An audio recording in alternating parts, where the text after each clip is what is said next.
நண்பர்களே, அண்ணன் விஜய் வந்து கரூரில் 41 பேரை கொண்டுட்டு வழக்குக்கு பயந்து ஓடி போயிட்டாரு அப்படிங்கிற உண்மையை வந்து நான் வந்து சொல்லிட்டேனா. அதுக்கு கமெண்ட்ஸில் வந்து நீ அந்த மௌன இந்த மௌன அப்படி இப்படின்னு மானவாரியாக திட்டுறானு. யாருடான்னு பார்த்தா அண்ணன் விஜயோட அன்பு தம்பிகள், அன்பு தங்கைகள், முக்கியமாக பெண்கள் கெட்டார்த்த போட்டு திட்டுறாங்க. நான் கேட்கறதுக்கு உங்ககிட்ட பதில் இருக்கா? 41 பேரை கொண்டுட்டு வழக்குக்கு பயந்து ஓடி போனது யாரு? தனி விமானம் நினைச்சு விமானம் பிடிச்சு ஓடி போனது யாரு? ஒரு மாசமா வெளியே வராம இருந்தது யாரு? விஜய் தானே. கேட்கிற கேள்விக்கு பதில் இருந்தா சொல்லுங்க. நினைவு சின்னம் வைக்கணும்னு சொல்றாரு. நினைவு சின்னம் வைக்கிறதுக்கு அவங்க என்ன காமராஜரா, கக்கனா, முத்துராமலிங்க தேவரா, இமானுவேல் சேகரனா, அழகு முத்துக்கோனா? யாருடா அவங்க? யாரு?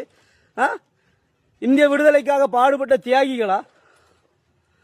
அவங்களுக்கு நடிகனை பார்க்க போய் செத்து போன 41 பேர் குடும்பத்துக்கும் அரசு வேலை. அவங்க என்ன ஜாலியன் வளபாக்கில் ஈடுபட்டு செத்து போனாங்களா? சௌரி சௌரால ஈடுபட்டு செத்து போனாங்களா? இல்லை சுதந்திர போராட்டத்தில் ஈடுபட்டு செத்து போனாங்களா? இல்லை ஒத்துழையாமை இயக்கத்தில் ஈடுபட்டு செத்து போனாங்களா? இல்லை வெள்ளையன வெளியேறு இயக்கத்தில் ஈடுபட்டு செத்து போனாங்களா? என்ன பண்ணாங்க? நடிகனை பார்க்க போய் செத்து போனாங்க. இதற்கு நான் கேட்கிற கேள்விக்கு உங்ககிட்ட பதில் இருந்தா மட்டும் கமெண்ட்ல வந்து கமெண்ட் பண்ணுங்கடா பைத்தியக்கார கூட்டமே. இதனால தாண்டா உங்களை தவுட்டு தற்கூரின்னு நாங்க சொல்றோம். கேட்கிற கேள்விக்கு பதில் இல்லை. அதுக்குள்ள சீமான அப்படி இப்படி கேள்வி கேட்கிற சீமானா நானா? நான் கேள்வி கேட்க என்ன பத்தி பேசுங்கடா, என்ன பத்தி பேசுங்க. இன்னும் சீமான் ஓட்ட என்னவே இல்லை என்றாங்க, எண்ணாம போறாங்கடா.